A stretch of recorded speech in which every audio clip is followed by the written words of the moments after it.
Most sources say that the Vril Society was founded in 1918 at a mysterious meeting in the Bavarian town of Berchtesgaden.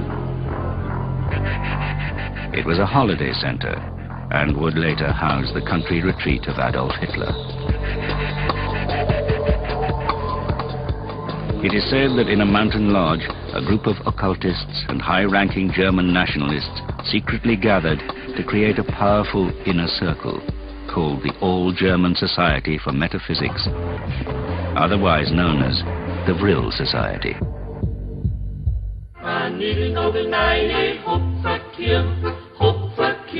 Essentially, it was founded by two people, Rudolf von 𝗧𝗏𝗏𝗏𝗏. Von 𝗧𝗏𝗏𝗏𝗏 had been very active in the occult movement.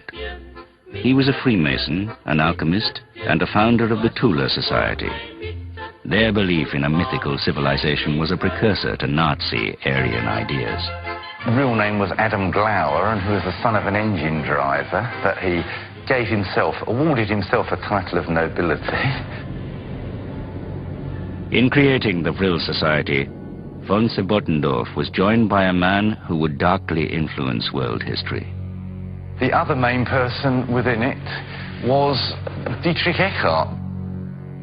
He was said to have strong powers of persuasion, particularly in his anti-Semitic writings. Dietrich Eckart was Hitler's closest personal friend between 1918 and his death in 1923. Eckart believed he was paving the road for Germany's own savior. He was, in many respects, a mad genius. And it's no accident he spent a great part of his time in and out of mental institutions.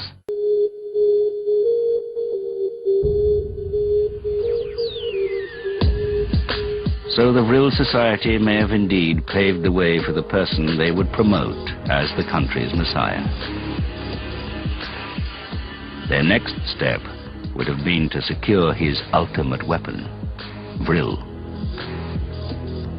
They believed that that would give them power. This occult group of German nationalists may have grown quickly to become an elite inner circle of the Nazi Party. Many of the top leaders, including Hitler himself, were members of the Vril Society. Karl Harrer, Anton Drexler and Dietrich Eckart are three of the most important figures in the transition from the Vril Society to the Nazi Party. Eckart was considered the darkest of them all and dedicated to Hitler's success. He did have certain perverse gifts, and not least of which was his ability to train Hitler in the use of, what one might loosely call the power of a human heart and human mind. Hermann Göring, commander of the Luftwaffe, was said to be a member. It is virtually certain that he was introduced to it in around 1920, probably by Dietrich Eckart. Alfred Rosenberg, minister of the Third Reich, probably a member. Rosenberg believed that the Aryan race was superior to every other, of course, and, he believed that Jesus was not Jewish, but an Aryan. Rudolf Hess, deputy Führer, another likely member. Hess believed everything. He used to sleep with magnets under his bed to try and draw off harmful emanations. Martin Bormann, chief of the Nazi Party Chancellery, also thought to be a member. Martin Bormann was probably considered the most evil one. He was an avowed and open Satanist.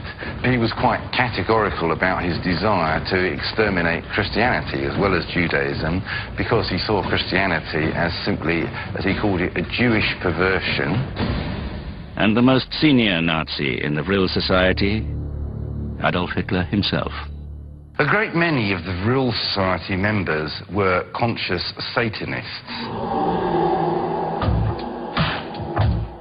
And these evil men were emblazoned with a symbol, the swastika.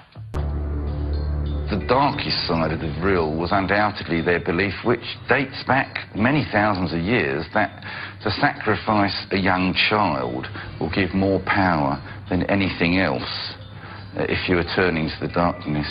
And that is what they did. After the First World War, many illegitimate and orphan children lived in Bavaria. Children whose disappearance would go unnoticed. And legend had it that the vril of a child was the most concentrated and most powerful.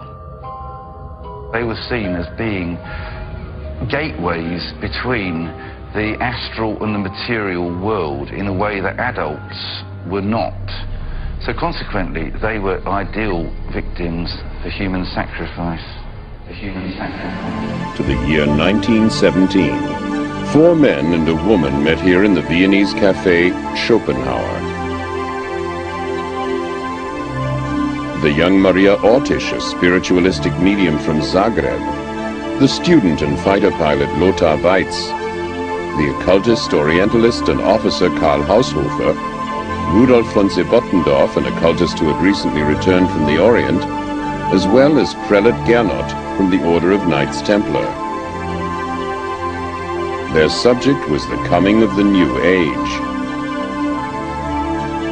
They spoke of secret revelations, the spear of destiny, the magical violet-black stone. They discussed the possibility of making transmedial contact with the ancient Germanic and Babylonian deities, 𝗖𝗆𝗆𝗱𝗏𝗏 and 𝗖𝗆𝗆𝗍𝗍, and of communicating with distant worlds, not only on this side, but also on the other.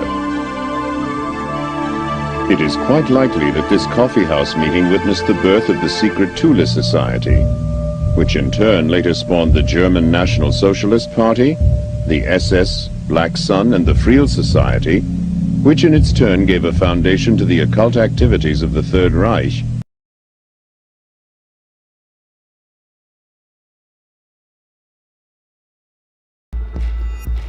But there was also a pagan branch of regime officials who wanted a new Germanic religion. This mystical movement, which was a mixture of Nordic myths and ancient occult doctrines, arose from a secret racist organization, the 𝗃 Society, which had influenced the Nazi Party from its inception. The 𝗃 Society was actually formed by a breakaway Masonic lodge, meaning it operated totally independently and was very much into esotericism. The Nazis were attracted to its philosophy and took inspiration from it.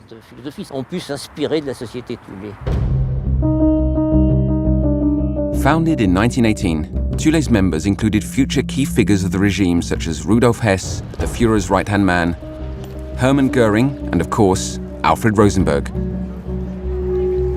The 𝗃 symbol even inspired Hitler for his sinister swastika.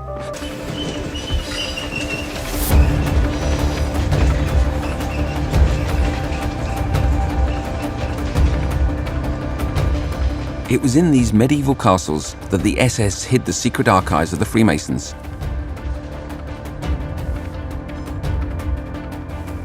Their leader, Himmler, took a portion of them to his fortress, Wewelsburg, a place where he conducted strange ceremonies inspired by ancient times. I have written an article about rather curious research that the Nazis were doing and that Himmler's groups were doing in one castle in the Sudetenland, even in 1944, at the very last year of the war. They had a very special research group that were into esoteric disciplines, and there were about 40 different disciplines that were being studied in this castle, but they were collecting books on all these occult subjects. Himmler amassed the largest esoteric library in the world with 13,000 stolen books. Books of spells, alchemical manuscripts, witchcraft trial proceedings. He also seized the documents that he considered most valuable from the European Masonic archives. Clearly, this Holocaust orchestrator, a technocrat of death, also paradoxically believed that the Freemasons held mysterious esoteric powers. Can you walk me through the roots of American Satanism?